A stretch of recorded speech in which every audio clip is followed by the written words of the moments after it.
Hello बच्चों, good morning.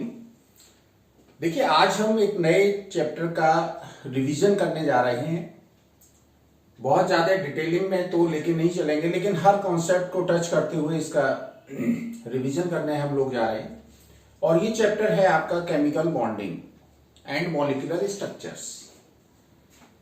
तो वैसे तो आपने चैप्टर इसको एक बार पढ़ लिया है, लेकिन फिर भी कुछ बच्चों का प्रॉब्लम रह गया था। उनका कहना था इसको एक बार फिर से रिवाइज कर दीजिए। तो हम इसको कुछ लेक्चर्स में रिवाइज किए दे रहे हैं। तो सबसे पहले हम बात करते हैं कि केमिकल बॉन्ड्स क्या है। What are chemical bonds and what is the cause of this chemical combination. Chemical bonds हैं क्या और इनका कॉम्बिनेशन, केमिकल कॉम्बिनेशन करते क्यों हैं। तो आपको पता है कि मॉलिक्यूल्स जो होते हैं उनमें एटम्स एक दूसरे से जुड़े रहते हैं। तो वो कौन से अट्रैक्टिव फोर्सेस हैं जिनकी वजह से किसी मॉलिक्यूल में एटम्स या कंपाउंड्स, आयनिक कंपाउंड्स में आयंस एक दूसरे से जुड़े रहते हैं, वो कहलाते हैं केमिकल बॉन्ड्स। तो केमिकल बॉन्ड्स को आप डिफाइन कर सकते हैं कि the attractive forces which binds the two or more atoms together in the molecules or compounds are called chemical bonds। तो जो अट्रैक्टिव फोर्स किसी मॉलिक्यूल में एटम्स को आपस में बांधे रखते हैं और उन्हीं हम अट्रैक्टिव फोर्सेस को क्या कहते हैं, केमिकल बॉन्ड। अब बात ये आती है, क्वेश्चन ये राइज होता है कि ये केमिकल बॉन्ड बनते क्यों हैं, क्यों केमिकल बॉन्ड बनाते हैं, क्यों कुछ कंपाउंड केमिकल, कुछ एटम्स केमिकल बॉन्ड फॉर्मेशन में पार्टिसिपेट नहीं करते हैं।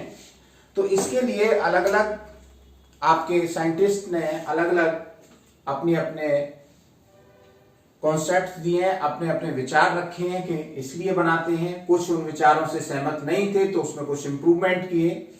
तो कुछ मेन कॉन्सेप्ट जो इस बात को समझाते हैं कि why atoms undergo in the bond formation, why atoms combine to form molecule. तो सबसे पहला जो अप्रोच है वो है कॉसेल लुईस कॉन्सेप्ट। सबसे सिंपल कॉन्सेप्ट जो है सबसे पहले किसने दिया, कॉसेल और लुईस ने। इन्होंने अपना इंडिपेंडेंटली काम किया है। कॉसेल ने ज्यादातर इनऑर्गेनिक सब्सटेंस के ऊपर काम किया है, जबकि लुईस ने इनऑर्गेनिक के साथ साथ ऑर्गेनिक कंपाउंड्स पे ज्यादा काम किया है। तो दोनों ने ही इन आपस में बॉन्डिंग के नेचर को समझाने के लिए, किस तरह बॉन्डिंग होती है वो समझाने के लिए अपने अपने कॉन्सेप्ट दिए हैं। है दोनों की अप्रोच एक ही लेवल की, दोनों ने एक ही चीज को, एक ही क्राइटेरिया को मानते हुए इनकी बॉन्डिंग को समझाया है। उसके बाद इन मॉलिक्यूल्स में, कोवेलेंट कंपाउंड्स में जो आपकी ज्योमेट्री होती है, उस ज्योमेट्री को समझाने के लिए, इसी कॉसेल लुईस अप्रोच को थोड़ा सा आगे बढ़ाने के लिए VSEPR थ्योरी दी गई। इसको हम valence shell electron pair repulsion theory मानते हैं, कहते हैं डिटेल में, कि जो वैलेंस शेल के इलेक्ट्रॉन्स होते हैं उनमें रिपल्सन की वजह से उनका एक डेफिनेट ज्योमेट्री में अरेंजमेंट हो जाता है और उससे उसकी ज्योमेट्री डिसाइड होती है। तीसरा वैलेंस बॉन्ड थ्योरी है। ये आपका जो कॉसेल लुईस अप्रोच है वो बहुत ज्यादा मॉलिक्यूल्स के फॉर्मेशन को एक्सप्लेन नहीं कर पाता था। तो उसको समझाने के लिए एक नई अप्रोच आई, वो है बैलेंस बॉन्ड थ्योरी, जिसमें हम मॉलिक्यूल्स के फॉर्मेशन का जो है वो कॉन्सेप्ट समझेंगे। और वो एटॉमिक ऑर्बिटल्स ओवरलैपिंग कॉन्सेप्ट है कि किस तरह से ओवरलैपिंग से हमारे मॉलिक्यूल्स का फॉर्मेशन होता है। और इसी वैलेंस बॉन्ड थ्योरी में कुछ मॉलिक्यूल्स के फॉर्मेशन को एक्सप्लेन किया नहीं जा सकता था, इसलिए एक हाइब्रिडाइजेशन कॉन्सेप्ट आया। हाइब्रिडाइजेशन कॉन्सेप्ट जो है वो बहुत सारी चीजों को एक्सप्लेन कर लेता था जो कि वैलेंस बॉन्ड थ्योरी एक्सप्लेन नहीं कर पाई थी। हाइब्रिडाइजेशन टोटली एक आपका हाइपोथेटिकल कॉन्सेप्ट है एक आपको समझाने के लिए एक सोचा समझा कॉन्सेप्ट है कि कैसे आपको चीजों को समझाया जाए, कैसे एक्सप्लेन किया जाए बॉन्डिंग को। तो उसके लिए एक नया कॉन्सेप्ट हाइब्रिडाइजेशन आया, which is only hypothetical concept. उसके बाद आपका अगला जो कॉन्सेप्ट आता है वो है molecular orbital theory. Molecular orbital theory में हमें यह बताया गया है कि जो बैलेंस बॉन्ड थ्योरी की कुछ कमियां थी, उन कमियों को दूर करने के लिए मेन कमी ये थी बैलेंस बॉन्ड थ्योरी की कि ये ऑक्सीजन पैरामैग्नेटिक क्यों है। Why oxygen molecule is paramagnetic? It cannot be explained on the basis of valence bond theory, but it can be explained on the basis of molecular orbital theory, that why oxygen is paramagnetic in nature। तो ये इस तरह से इस chapter के अंदर इन theories को mainly आप पढ़ेंगे और हम इसको वन बाय वन एक्सप्लेन करेंगे। अब हम सबसे पहले आते हैं कॉसल लुईस अप्रोच। इनका क्या विचार था कि जो मॉलिक्यूल्स का फॉर्मेशन होता है उनमें एटम्स आपस में कंबाइन क्यों करते हैं। तो इन्होंने कंपाउंड्स एटम्स के इलेक्ट्रॉनिक कॉन्फ़िगरेशन का स्टडी किया और इलेक्ट्रॉनिक कॉन्फ़िगरेशन का स्टडी करके एक थ्योरी दी जिसका नाम है इलेक्ट्रॉनिक थ्योरी ऑफ वैलेंसी।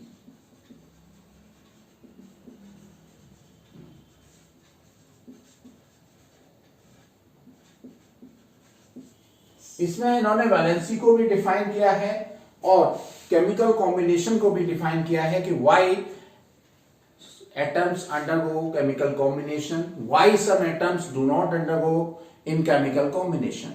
तो इन्होंने क्या किया कि जो नोबल गैसेस हैं इनके इलेक्ट्रॉनिक कॉन्फ़िगरेशन का स्टडी किया।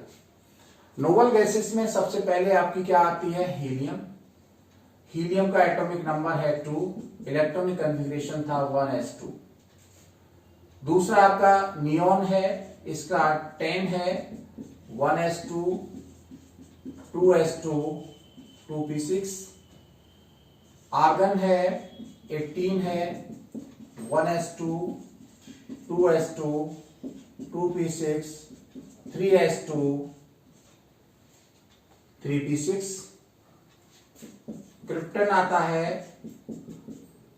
1s2 2s2 2p6 3s2 3p6 3d10 4s2 4p6।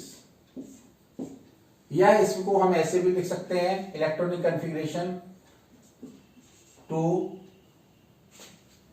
इसको इलेक्ट्रॉनिक कॉन्फ़िगरेशन को सिंपली जो बोरबरी रूल से करते हैं वो 2 हो गया। नियॉन का क्या हो जाएगा? 2 8 हो जाएगा। आर्गन का कितना हो जाएगा? 2 8 8 हो जाएगा। क्रिप्टन का कितना हो जाएगा? 2 8 18 8 हो जाएगा। जीनोन का अगर करेंगे तो 2 8 18 18 8 हो जाएगा। रेडोन का करेंगे तो 2 8 18 32 18 8 हो जाएगा। तो आप इस कॉन्फ़िगरेशन में क्या देख रहे हैं? इस कॉन्फ़िगरेशन में क्या खास बात आपको देखने को मिल रही है, बताइए। इस कॉन्फ़िगरेशन में आपको खास बात देखने को यह मिल रही है, रेडोन का भी लिख लें 2 8 18 32 18 8। इस कॉन्फ़िगरेशन में देखिए सबकी आउटरमोस्ट शेल में, हीलियम को छोड़ दें तो सबकी आउटरमोस्ट शेल में कितने इलेक्ट्रॉन हैं? 8 इलेक्ट्रॉन है। हीलियम में केवल एक शेल है इसलिए वो 2 इलेक्ट्रॉन है और वो 2 इलेक्ट्रॉन से कंप्लीट हो जाती है। तो एक हीलियम इनके अलावा जितने भी नोबल गैसेस हैं इनका आउटर शेल में 8 इलेक्ट्रॉन्स हैं। कितने इलेक्ट्रॉन्स हैं? 8। दूसरी बात, एक स्टडी में यह भी पाया गया कि जो इनर्ट गैसेस हैं वो जनरली कंपाउंड्स का फॉर्मेशन नहीं करते हैं। हमने वर्ड यहां पे जनरली यूज किया है, ऑलवेज यूज नहीं किया है। जनरली का मतलब यह है कि सामान्य तौर पर ये कंपाउंड्स का फॉर्मेशन नहीं करते हैं। इस बात से ये कंक्लूजन निकला कि जो ये एलिमेंट्स हैं वो स्टेबल है। कैसे है? स्टेबल हैं। तो शायद ऐसा समझा गया कि ये कॉन्फ़िगरेशन ही एक स्टेबिलिटी देता है, और ये कॉन्फ़िगरेशन अगर हो जाएगा तो वो एटम स्टेबल हो जाएगा। तो due to this stable configuration the inert gases और these gases do not undergo in bond formation. तो क्रोसेल और लुईस ने सबसे पहले क्या देखा कि जो नोबल गैसेस हैं वो उनके इलेक्ट्रॉनिक कॉन्फ़िगरेशन में उनका ऑक्टेट कंप्लीट है। आउटर मोस्ट शेल में 8 इलेक्ट्रॉन होना, ये क्या है? ऑक्टेट कंप्लीट होना है। तो ऑक्टेट कंप्लीट है और ये कॉन्फ़िगरेशन स्टेबल कॉन्फ़िगरेशन है, और उस स्टेबल कॉन्फ़िगरेशन की वजह से ये एलिमेंट्स जनरली केमिकल कॉम्बिनेशन में नहीं जाते हैं, केमिकल बॉन्ड्स का फॉर्मेशन नहीं करते। अब क्या है? जो शेष बचे एलिमेंट हैं जिनका ये इलेक्ट्रॉनिक कॉन्फ़िगरेशन नहीं है, वो क्या चाहते हैं? वो ये चाहते हैं कि किसी तरह से भी हमारा भी इलेक्ट्रॉनिक कॉन्फ़िगरेशन इन एलिमेंट्स के सिमिलर हो जाए, और इन एलिमेंट्स के सिमिलर कॉन्फ़िगरेशन करने की जुगाड़ में रहते हैं वो हमेशा। वो ये सोच रहे हैं कि इनके आउटरमोस्ट शेल में 8 इलेक्ट्रॉन हैं, इसलिए इनके ठाट बाट हैं, इन पे कोई अटैक नहीं करता है। वो कह रहे हैं हम भी इन्हीं की तरह ठाट बाट में रहना चाहते हैं, हम भी अपनी आउटरमोस्ट शेल में 8 इलेक्ट्रॉन करना चाहते हैं, और उसके लिए वो केमिकल कॉम्बिनेशन करते हैं। तो आपको कॉज समझ में आ गया होगा। What is the reason of chemical combination? Reason ये है कि इनर्ट गैसेस केमिकली कॉम्बिनेशन नहीं करती हैं क्योंकि उनका ऑक्टेट कंप्लीट है और वो ये स्टेबल कॉन्फ़िगरेशन है। इस बात से इन्होंने, जब वो नहीं करती हैं कॉम्बिनेशन, तो इस बात से इन्होंने ये अनुमान लगा लिया कि ये स्टेबल कॉन्फ़िगरेशन होगा, इसलिए ये केमिकल कॉम्बिनेशन नहीं करती। और जितने भी एलिमेंट केमिकल कॉम्बिनेशन करते हैं वो करने के बाद क्या करते हैं? यही कॉन्फ़िगरेशन अपने नियरेस्ट इनर्ट गैस का कॉन्फ़िगरेशन प्राप्त करने का प्रयास करते हैं, जुगाड़ में लगे रहते हैं कि कैसे ही हमारा कॉन्फ़िगरेशन इन एलिमेंट्स के नोबल गैसेस की तरह हो जाए जिससे हम भी स्टेबल हो जाए। तो पहला पॉइंट आपने इस इलेक्ट्रॉनिक थ्योरी का क्या पढ़ा कि inert gases do not combine to form compounds. दूसरी बात, the electronic configuration of inert gases indicate that the octet is complete in these elements and this configuration gives them stability। ये configuration उनको stability देता है। तीसरा point, all other elements which have not this configuration, they tries to attain this configuration, and how they can attain this configuration? There are 2 modes for attaining this configuration. Number 1, by transfer of electrons, electron का transfer करेंगे या तो, और by sharing of electrons. These are 2 types of जुगाड़। ये 2 तरह की जुगाड़ क्या है? हमने बताया जुगाड़ तुगाड़ लगाते हैं। वो जुगाड़ तुगाड़ क्या है कि या तो वो इलेक्ट्रॉन्स का ट्रांसफर करेंगे, या फिर क्या करेंगे, या फिर वो शेयरिंग करेंगे। जो इलेक्ट्रॉन ट्रांसफर से बॉन्ड बनेंगे वो कहलाएंगे इलेक्ट्रोवैलेंट बॉन्ड,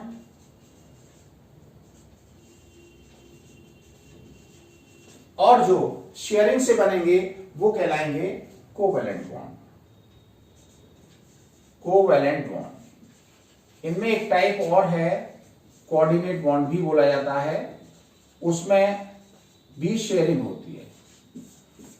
तो क्या बताया इलेक्ट्रॉनिक थ्योरी में कि जिन एलिमेंट्स की आउटरमोस्ट शेल में 8 इलेक्ट्रॉन्स नहीं हैं, वो क्या करेंगे? वो अपने 8 इलेक्ट्रॉन करने के लिए या तो इलेक्ट्रॉन का ट्रांसफर करेंगे या फिर वो शेयरिंग करेंगे। ट्रांसफर करने में जो बॉन्ड बनेंगे they are called electrovalent bond, और जो शेयरिंग से बनेंगे वो कहलाएंगे कोवेलेंट बॉन्ड। अब बात आती है व्हाट इज वैलेंसी। इस इलेक्ट्रोवैलेंट बॉन्ड के फॉर्मेशन में या कोवेलेंट बॉन्ड फॉर्मेशन में जितने इलेक्ट्रॉन किसी भी एलिमेंट की आउटरमोस्ट शेल के इन्वॉल्व होंगे वो कहलाएगी उसकी वैलेंसी। अगर इलेक्ट्रोवैलेंट बॉन्ड बनाने में इलेक्ट्रॉन ट्रांसफर हुए हैं तो एक एलिमेंट द्वारा जितने ट्रांसफर किए गए वो उसकी इलेक्ट्रोवैलेंसी, या दूसरे द्वारा जितने गेन किए गए वो उसकी इलेक्ट्रोवैलेंसी कहलाएगी। कोवेलेंट बॉन्ड अगर बन रहा है तो कोवेलेंट बॉन्ड बनाने में जितने इलेक्ट्रॉन्स की दो एलिमेंट्स के बीच में आपस में शेयरिंग हुई है वो कहलाएगी उसकी कोवेलेंसी। तो number of electrons participating in bond formation so as to achieve this stable electronic configuration is called valency of that element. तो वैलेंसी आपके दिमाग में क्लियर हो गई होगी कि वैलेंसी क्या है, कि वैलेंसी किसी एलिमेंट के एक एटम द्वारा कितने इलेक्ट्रॉन उसके आउटरमोस्ट शेल के बॉन्ड फॉर्मेशन में पार्टिसिपेट कर रहे हैं जिससे कि वो एक स्टेबल कॉन्फ़िगरेशन गेन कर सकें, वो कहलाती है उसकी वैलेंसी। वैलेंसी जो वर्ड है वैलेंटिया वर्ड से लिया गया है जिसका मतलब होता है कॉम्बिनेशन कैपेसिटी। कितने इलेक्ट्रॉन्स का दूसरे एलिमेंट के से कॉम्बाइन करने का कैपेसिटी है वो कहलाती है वैलेंसी। तो आप इलेक्ट्रॉनिक थ्योरी ऑफ वैलेंसी में क्लियरली ये समझ गए होंगे कि कुछ एलिमेंट्स क्यों बॉन्ड बनाते हैं, दूसरे एलिमेंट बॉन्ड क्यों नहीं बनाते हैं, जो बॉन्ड बनाते हैं वो बॉन्ड बनाने के बाद क्या करना चाहते हैं, वो क्या करना चाहते हैं, अपनी नियरेस्ट इनर्ट गैस का कॉन्फ़िगरेशन गेन करना चाहते हैं। और उस कॉन्फ़िगरेशन को गेन करने के क्या तरीके हैं, दो तरीके हैं, आइदर बाय ट्रांसफर और बाय शेयरिंग ऑफ इलेक्ट्रॉन्स।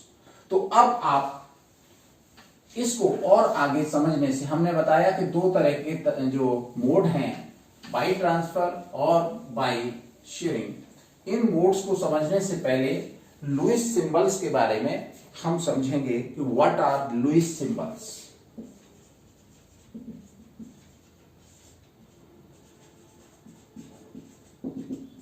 देखिए लुईस ने क्या कहा कि जो एलिमेंट्स के एटम्स के आउटर मोस्ट शेल के इलेक्ट्रॉन्स हैं उनको हम सिंपल डॉट से रिप्रेजेंट करके इनके शेयरिंग को या इलेक्ट्रॉन ट्रांसफर को हम एक्सप्लेन करेंगे। तो हम इन्हें एलिमेंट का सिंबल लिख के वैलेंस शेल के इलेक्ट्रॉन को रिप्रेजेंट कर दें, they are known as Lewis symbols.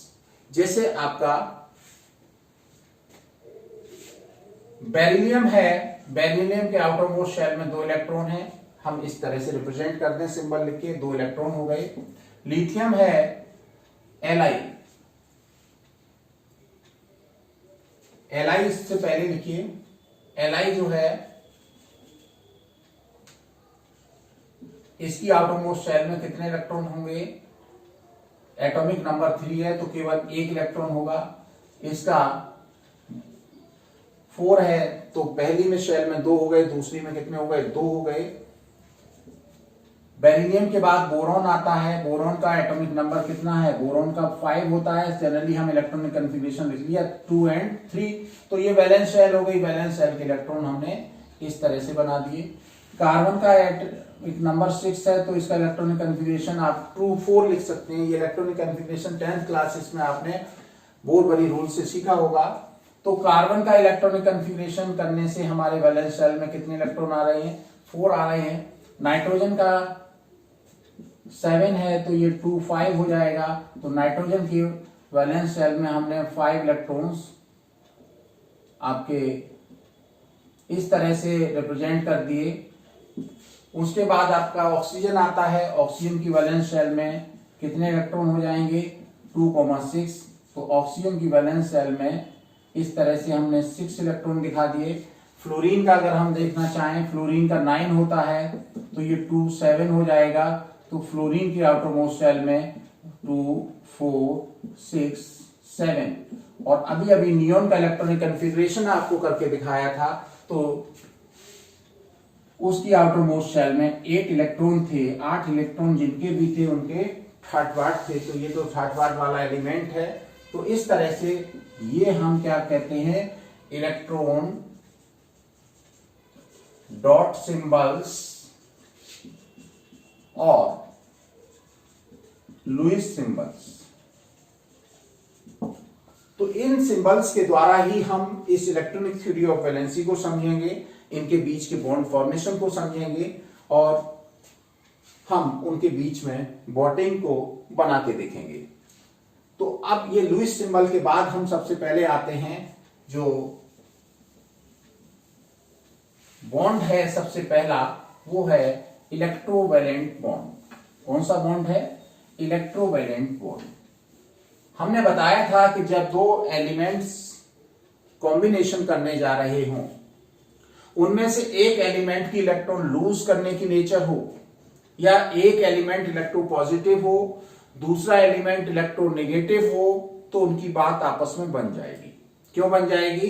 क्योंकि एक की इलेक्ट्रॉन देने की टेंडेंसी, वो देकर नियरेस्ट इनर्ट गैस का कॉन्फ़िगरेशन गेन करेगा, दूसरे की लेने की टेंडेंसी मतलब वो कुछ इलेक्ट्रॉन लेके नियरेस्ट गैस का कॉन्फ़िगरेशन गेन करेगा और दोनों स्टेबल कॉन्फ़िगरेशन गेन कर लेंगे और एक दूसरे से अट्रैक्शन फोर्स से जुड़ जाएंगे। इलेक्ट्रोवैलेंट बॉन्ड आयनिक बॉन्ड भी बोला जाता है, क्योंकि जब एक एलिमेंट इलेक्ट्रॉन लूज कर देता है, दूसरा इलेक्ट्रॉन गेन कर लेता है, तो इन पर चार्ज आ जाता है और उस चार्ज की वजह से ये एक दूसरे से जुड़ जाते हैं। तो सबसे पहला बॉन्ड हम पढ़ने जा रहे हैं वो है इलेक्ट्रोवैलेंट बॉन्ड। इसको हम आयनिक बॉन्ड भी कहते हैं। तो what is electrovalent bond? The bond formed between two atoms of different elements by the transfer of electrons. The bond formed between two atoms of different element, ये same element के बीच में नहीं बन रहा है, different elements के, by the transfer of electrons is called electrovalent bond.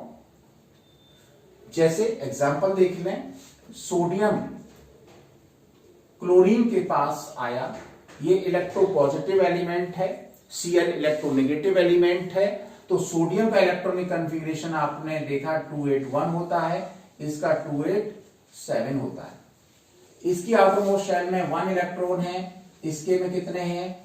इसके में आपके 7 इलेक्ट्रॉन है। क्लोरीन को अपना ऑक्टेट पूरा करने के लिए 1 इलेक्ट्रॉन चाहिए और ये अगर 1 इलेक्ट्रॉन लूज कर दे तो इसका अंदर वाला शेल का ऑक्टेट पूरा है। तो होता क्या है, ये इलेक्ट्रॉन इसको दे देता है और इस तरह से क्या होता है कि Na इसमें पॉजिटिव और क्लोरीन पे नेगेटिव, दोनों का इलेक्ट्रॉनिक कॉन्फ़िगरेशन स्टेबल कॉन्फ़िगरेशन हो गया।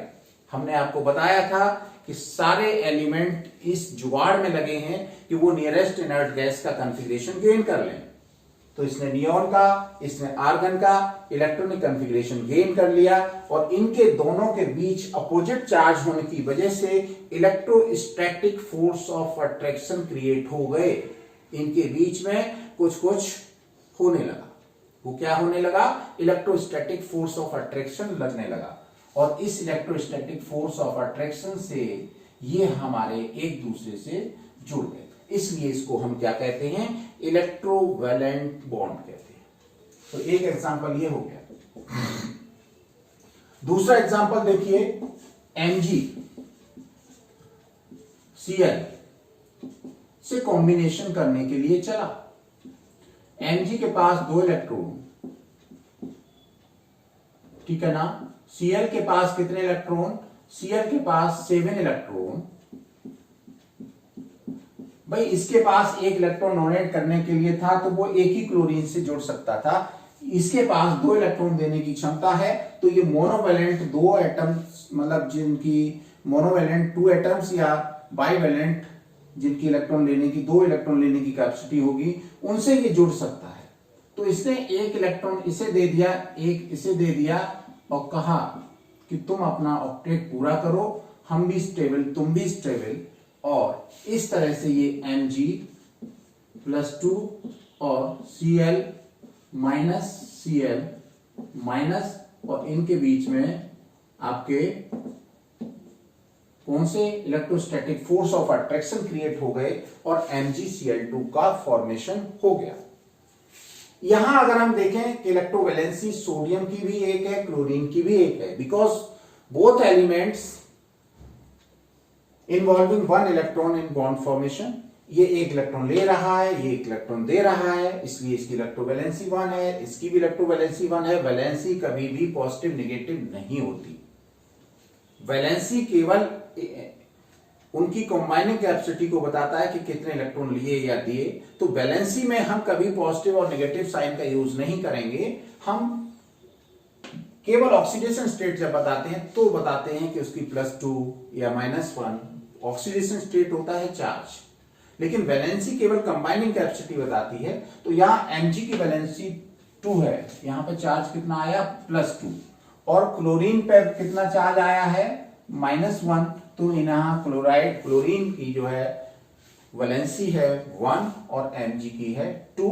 ऑक्सीडेशन स्टेट अगर देखा जाए तो इसकी +2 और इन दोनों की -1 है। तो आप समझ गए कि इलेक्ट्रोवैलेंट बॉन्ड कैसे बनेगा। आयनिक बॉन्ड इसे क्यों कहेंगे, क्योंकि ये आयंस बनते हैं, इसलिए इनको हम आयनिक बॉन्ड भी कहते हैं। अब देखिए आयनिक बॉन्ड वो बनेगा, उसके फॉर्मेशन की कंडीशंस क्या हैं, किन कंडीशंस में ये बॉन्ड बनेगा। क्या हमेशा हर एलिमेंट के साथ बन जाएगा? तो आप इनकी कंडीशंस को और समझ लीजिए। Conditions of formation of electrovalent bond.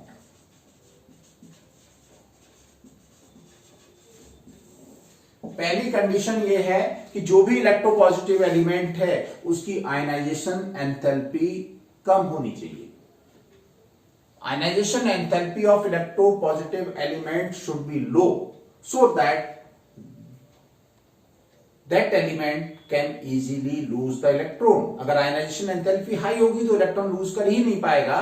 तो एक पहली कंडीशन क्या है, ionisation enthalpy of electropositive element. हमने बताया था ये बॉन्ड कब बनेगा, जब एक इलेक्ट्रोपॉजिटिव एलिमेंट इलेक्ट्रोनेगेटिव एलिमेंट के पास जाएगा। तो ionisation enthalpy of electropositive element should be low so that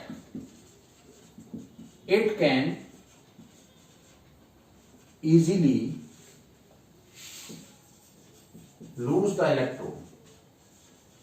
इतनी ज्यादा आयनाइजेशन एंथैल्पी नहीं होनी चाहिए कि दूसरा बेचारा इलेक्ट्रॉन लेने के लिए बैठा रहे और वो इलेक्ट्रॉन को लूज नहीं कर पाए। दूसरा, जो इलेक्ट्रोनेगेटिव एलिमेंट है उसकी electron gain enthalpy largely negative उसकी होती है जिसकी इलेक्ट्रॉन लेने की टेंडेंसी बहुत ज्यादा होती है। तो electron gain enthalpy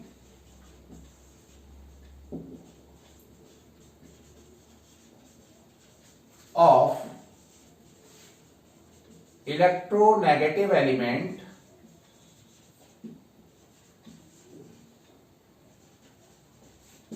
should be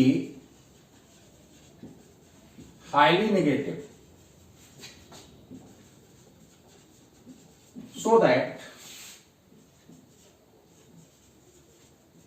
it can easily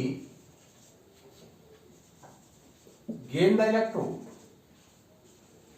जितनी ज्यादा एनर्जी रिलीज होगी इलेक्ट्रॉन एंटर करने पर उतना ही ज्यादा उसकी इलेक्ट्रॉन अट्रैक्टिंग कैपेसिटी होगी, वो उतनी इजीली इलेक्ट्रॉन को गेन कर लेगा। तीसरा, lattice enthalpy should be high.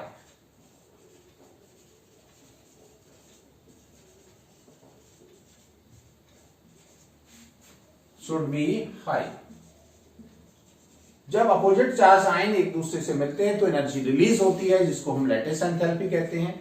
या जब दो अपोजिट चार्ज आयन को अलग करते हैं तो जो एनर्जी की जरूरत होती है उसको लैटिस एंथैल्पी कहते हैं। जितनी ज्यादा लैटिस एंथैल्पी होगी बॉन्ड उतना स्ट्रॉन्ग बनेगा। तो ये तीन कंडीशन है इलेक्ट्रोवैलेंट बॉन्ड बनने की।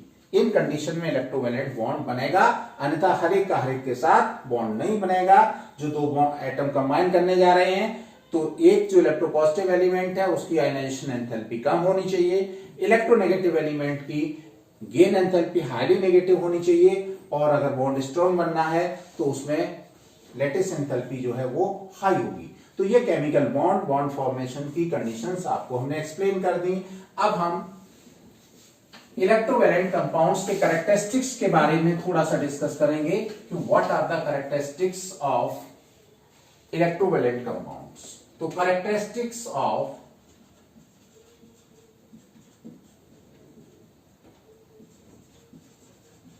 इलेक्ट्रोवैलेंट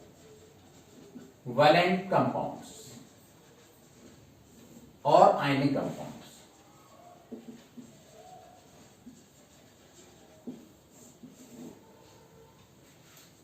तो आयनिक कंपाउंड्स के कैरेक्टरिस्टिक्स क्या हैं? तो आयनिक कंपाउंड्स के कैरेक्टरिस्टिक्स के बारे में सबसे पहले हम इनके फिजिकल स्टेट के बारे में देखते हैं कि जो आयनिक कंपाउंड्स हैं वो जनरली सॉलिड स्टेट में हैं। They are generally exist in solid state.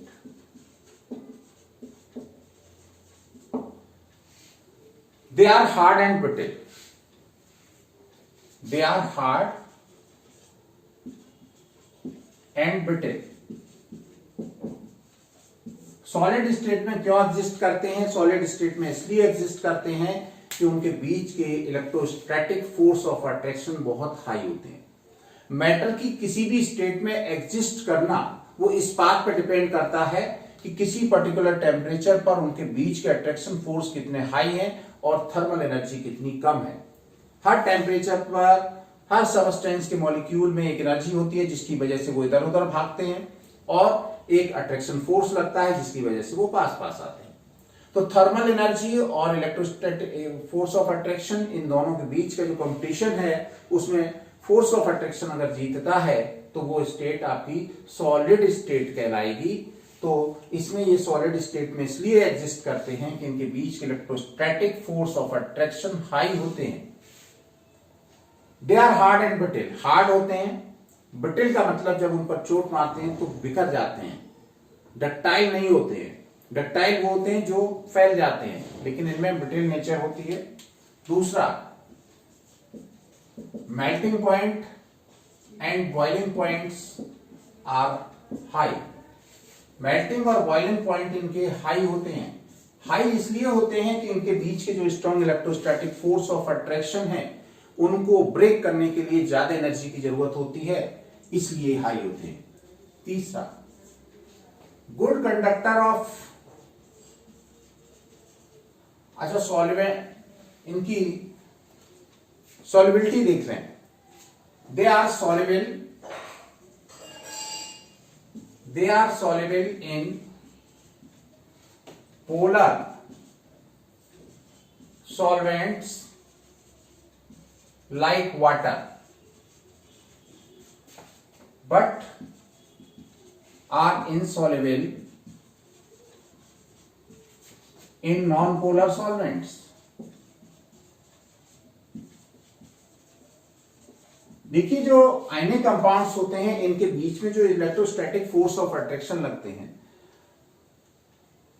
उस फोर्स ऑफ अट्रैक्शन को तोड़ने के लिए जो पोलर कंपाउंड्स होते हैं उनमें कैपेसिटी होती है। वाटर में ये कैपेसिटी सबसे ज्यादा होती है, जिसको हम डाइलेक्ट्रिक कांस्टेंट कहते हैं इस कैपेसिटी को। तो वो अपोजिट चार्ज आयंस के बीच लगने वाले अट्रैक्शन फोर्स को वीक कर देती है। इसलिए ये पोलर जो सॉल्वेंट्स हैं उनमें ज्यादा सॉल्युबल हैं और नॉन पोलर सॉल्वेंट्स में कम सॉल्युबल हैं। और सॉल्युबिलिटी का एक थंब रूल है कि लाइक डिसॉल्व्स लाइक, जैसे में तैसा मिलता है। तो उस प्रिंसिपल से भी ये चूंकि पोलर है, इनका नेचर पोलर है, इसलिए पोलर सॉल्वेंट में सॉल्युबल है। अगला, they are good conductor. They are good conductor of heat and electricity in molten state और aqueous state। देखिए, अगर इनको गला दें तो आयन फ्री हो जाते हैं, या इनको हम वाटर में डिसॉल्व करते हैं तो आयन फ्री हो जाते हैं, और इन्हीं फ्री आयंस के द्वारा इलेक्ट्रिक का कंडक्टेंस होता है। So they are good conductor in fused state और in the aqueous state but not in the solid state। आप सॉलिड NaCl से करंट का फ्लो कराना चाहें तो नहीं होगा। तो इनसे करंट का फ्लो किस स्टेट में होगा, या तो एक्वस स्टेट में होगा या मॉल्टन स्टेट में होगा। तो ये आपका इनकी कंडक्टिविटी के बारे में हो गया। आयनिक बॉन्ड जो होता है वो नॉन डायरेक्शनल होता है, इनका नेचर जो है बॉन्ड का नॉन डायरेक्शनल होता है, किसी डेफिनेट डायरेक्शन में नहीं बनता है। वो चारों तरफ पॉजिटिव आयन नेगेटिव आयन से किसी भी एंगल पे जो है हो सकता है। तो इनका बॉन्ड का जो नेचर है, bonds are non directional in nature. तो ये आपका रहा कोवेलेंट बॉन्ड कि किस तरह इलेक्ट्रोवैलेंट बॉन्ड, किस तरह से इलेक्ट्रोवैलेंट बॉन्ड बनता है और इलेक्ट्रोवैलेंट बॉन्ड बनने की कंडीशन क्या है। इलेक्ट्रोवैलेंट कंपाउंड किन्हें कहते हैं, जिनमें आयंस होते हैं वो इलेक्ट्रोवैलेंट कंपाउंड्स बोले जाते हैं, और उनके कैरेक्टरिस्टिक्स क्या है।